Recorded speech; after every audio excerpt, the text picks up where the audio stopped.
There's something unsettling about realizing the people who cause us the most harm rarely look like villains. They're often the ones smiling politely across the table, sending you thoughtful messages, offering you help you didn't ask for. They don't come with flashing red signs that scream danger. They come cloaked in familiarity, in kindness, in charm, even in empathy. And that's the trap. We're taught to recognize evil by its noise, by its cruelty. But Carl Jung understood something much more disturbing.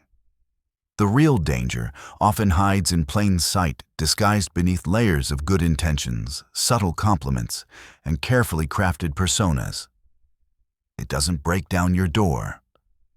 It slips quietly through it while you're busy feeling safe.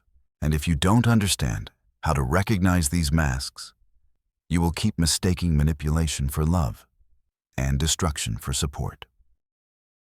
You're watching Mind See, where the mind learns to see. There are people in your life right now who can't be trusted.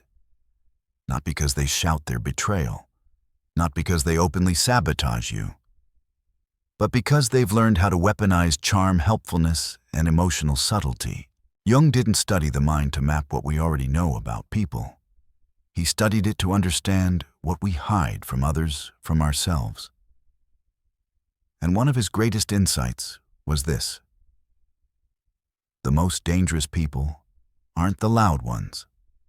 They're the quiet distortions, the ones who blend in so well they seem harmless, the ones who slowly dismantle you while convincing you it's love. They don't always insult you. They don't always explode. Sometimes they smile as they do it. And that's why you keep missing the signs. Jung spent his life trying to illuminate this, not just the polished surface we show the world, but the shadow beneath it. Because people rarely show you who they are.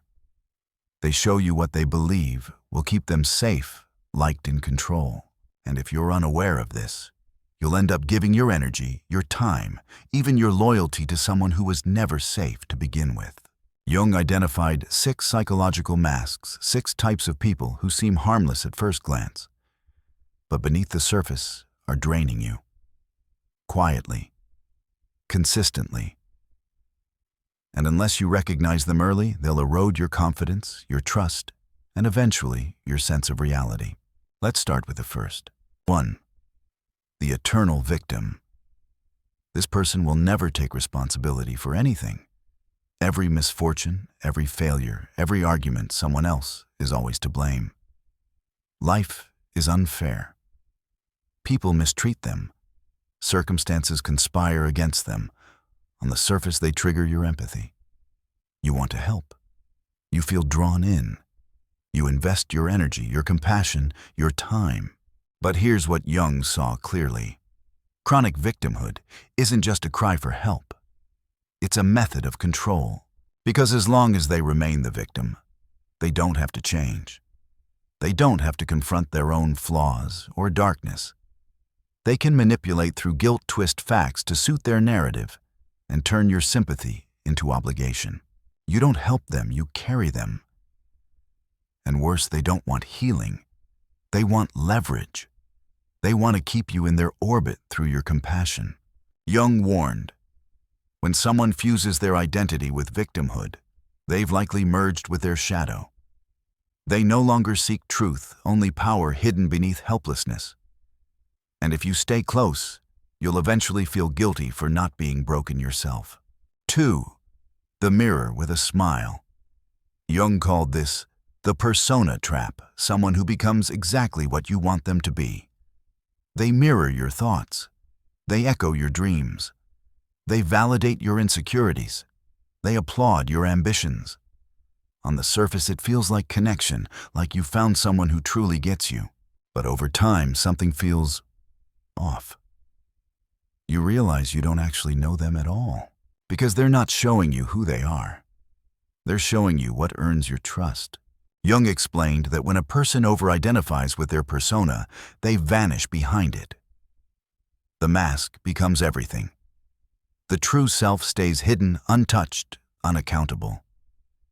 These people are dangerous, not because they intend harm, but because there's no substance behind the mask, no foundation, No loyalty, no core. They adapt. They mimic. They seek approval, not connection. And when you stop giving it, they disappear, or worse, turn on you. You never met them. You met your reflection in their performance. Trusting someone like this is like trying to hold on to smoke. 3. The quiet underminer. This one's subtle. They won't attack your dreams head on. They'll support you with conditions. They'll nod when you share your ambitions, then later say things like, "I just don't want you to be disappointed. You're so brave. I could never take a risk like that." It sounds caring, but it isn't. Jung described this as the shadow of the helper archetype. These people don't criticize directly. They undermine through gentle suggestion. They dress fear up as logic. They wrap doubt in concern. They present judgment as maturity. And if you're not paying attention, you'll internalize their insecurities as your own. What makes them dangerous is how harmless they seem. They don't want you to grow, not really. Because if you outgrow them, you leave them behind. And that means they lose their quiet grip on you. So they clip your wings before you can fly and call it love. 4. The hidden rival. This person isn't competing with the world.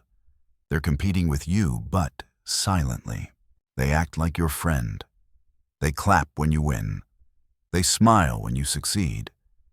But every victory of yours stings them, and they'll find ways to make it about them. A better story. A bigger win. A subtle jab hidden inside praise. Jung believed this type is driven by buried inferiority. They don't hate you.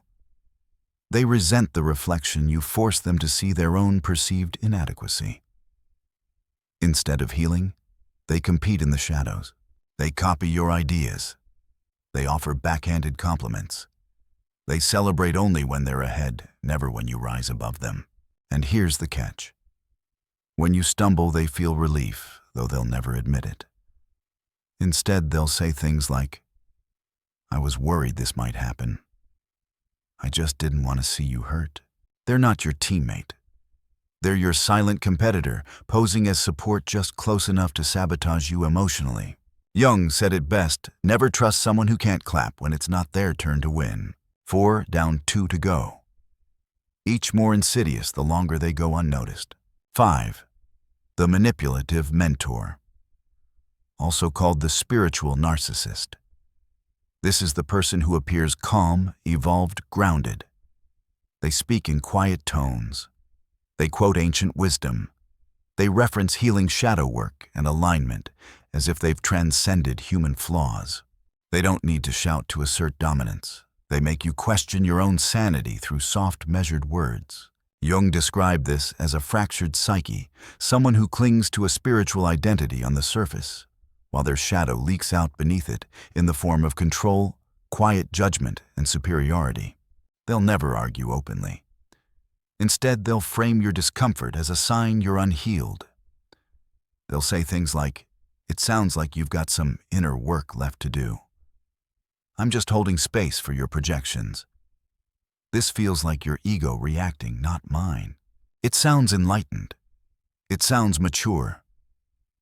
But underneath, it's pure manipulation, a tactic to stay above you, to keep the moral high ground, to make you feel small.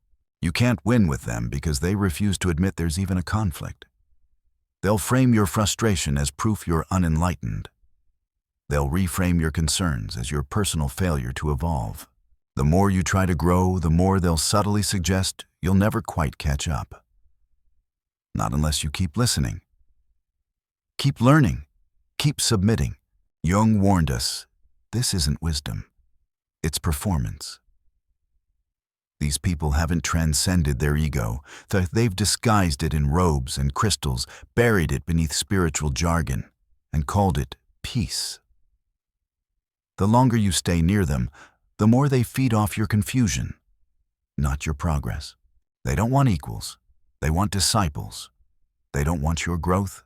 They want authority. And they'll frame every challenge to their control as your flaw, never theirs. If you're not careful, you'll mistake their calm tone for depth, or their patience for wisdom, and their superiority for guidance. But it's not. It's theater. And you're the audience. 6. The empath who controls. Jung wrote extensively about projection, how people offload their unresolved chaos onto others without realizing it. This type is a master of that. At first, they seem like a gift. They're sensitive. They feel everything. They pick up on moods, energy, tension, subtext. They cry easily. They comfort you sincerely. They make you feel profoundly seen. But over time, this sensitivity turns into something else. Quiet, relentless control. You start changing your behavior, not because you want to, but because you're trying not to upset them. You suppress your opinions to protect their emotions. You hesitate to express frustration because they'll say things like, "That energy really affects me.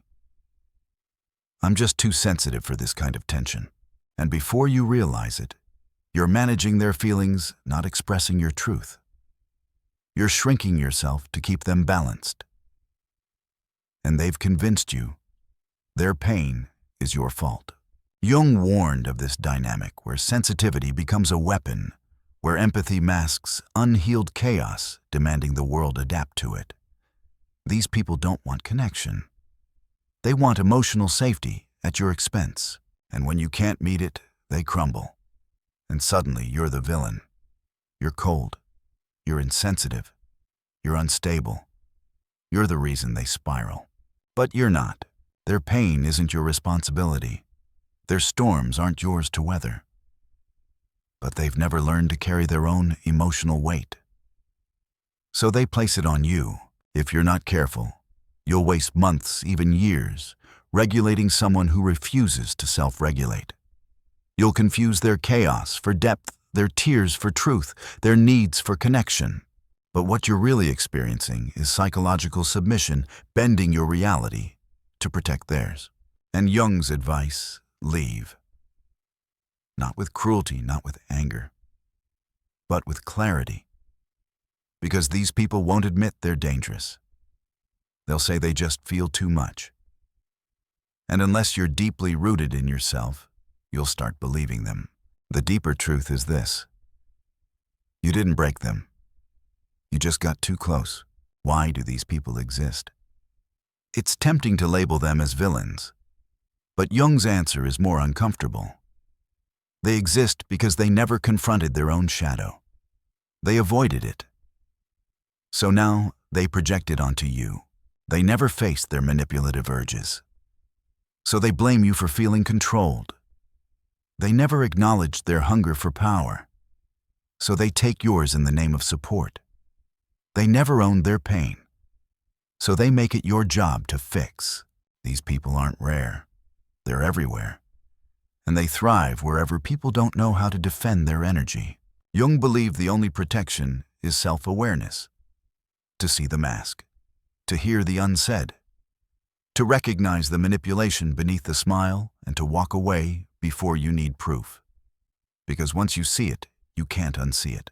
Now that you've seen all 6, the victim, the mirror, the underminer, the rival, the mentor, and the empath, it's time to ask the more uncomfortable question. Why do you keep attracting them? Why do they keep finding you? Jung believed this isn't a matter of bad luck or coincidence. It's a reflection. These people appear in your life not just because of who they are, but because of what you haven't faced within yourself. Because here's the part most people don't want to hear: you attract what you haven't integrated. If manipulative people keep appearing, it's often because there's still a part of you afraid to stand fully in your truth. If you're surrounded by victims, it's often because there's a part of you that needs to be needed to feel worthy. If you keep falling for charm, it's because approval still holds more weight to you than your own clarity. That's why this isn't just a list of who to avoid. It's a reflection of why you tolerated them in the first place. Jung's answer always points in the same direction: your shadow. The shadow isn't some dark monster lurking beneath the surface. It's simply the parts of you you've rejected and the instincts you've been taught are too much, too selfish, too intense, or not lovable. So you buried them, and in their place, you became agreeable. You became helpful. You became accommodating. You became emotionally intelligent. You became whatever you thought would make you accepted. But here's the trade-off. You lost your edge. You lost your instincts. You lost your natural defense against people who want to drain you. Because when you bury your anger, you tolerate disrespect. When you ignore your intuition, you excuse red flags. When you repress your self-protection, you let in people who pretend to love you while slowly consuming you. Jung never wanted you to become cold. He wanted you to become whole. And wholeness requires you to stop pretending your love is infinite. That your patience is boundless. That your trust should be given freely. Because it shouldn't be. Not everyone deserves access to you. Especially not those living in unconscious patterns. Here's the harsh truth Jung laid bare. Some people aren't evolving. They're repeating. They've been the same for 10 years. They're not doing the work. They're not integrating their shadow. They're not growing with you. They're just adapting their language to keep hiding the same old wounds. Unless you become someone who values inner alignment more than outer harmony, you'll keep bending for people who wouldn't stretch an inch for you. What to do now? If this realization hits you hard, good. That discomfort is a sign something inside you is waking up. It means you're done being easy to manipulate. It means the old version of you, the one desperate to be liked, needed, or validated, is finally getting tired. Here's how you move forward. Step 1, audit your circle. Ask yourself, who drains me? Who confuses me? Who am I constantly explaining myself to? If someone needs endless context just to treat you with respect, they're not confused. They're avoiding accountability. Let them go. Quietly. Without guilt. Jung believed withdrawal wasn't cruelty. It was consciousness. Not because you hate them, but because you've stopped abandoning yourself to keep the peace. Step 2, let your shadow speak. Stop trying to be perfect. Let yourself say no. Let yourself get angry. Let yourself question people's intentions. Your shadow isn't evil. It's protective. It's the part of you that remembers who you are when manipulation makes you forget. Let it rise. Jung said one does not become enlightened by imagining figures of light, but by making the darkness conscious. If you want peace, stop performing for it. Integrate the part of you that can walk away, set boundaries, and say without apology, I'm not available for this anymore. Step 3. Stop explaining. People who deserve your energy won't need explanations for your boundaries. They'll feel them. They'll respect them. They'll meet you with their own clarity. The toxic ones. They'll demand justification. They'll guilt trip you. They'll make you the problem. Let them. Jung didn't waste time convincing the unconscious to see your light. He believed in becoming so aligned with yourself that their confusion no longer slows you down. Step 4. Trust what you felt the first time. Most people aren't confused, they're just hoping they're wrong. But you weren't. That moment you felt something shift. That hesitation before you gave your trust. That whisper in your gut that said, something's off here. That wasn't paranoia. That was your subconscious reading the patterns before your mind caught up. Listen to it. Because the people Jung warned us about don't arrive with sirens and warnings. They come with flattery. They come with emotional stories. They come with alignment and vulnerability and healing language. But time always tells. And when it does, you need to be far enough away that it no longer costs you anything. The final word. Carl Jung didn't want you to fear others. He wanted you to stop fearing yourself. The more shadow you integrate, the fewer manipulators reach you. Not because you're hiding. Because your energy no longer grants them entry. You stop explaining. You stop fixing. You stop justifying your standards. And without ever raising your voice, you become someone no manipulator can touch. No narcissist can fool. No competitor can rattle. You become the person Jung wanted you to be: awake, whole, and impossible to deceive.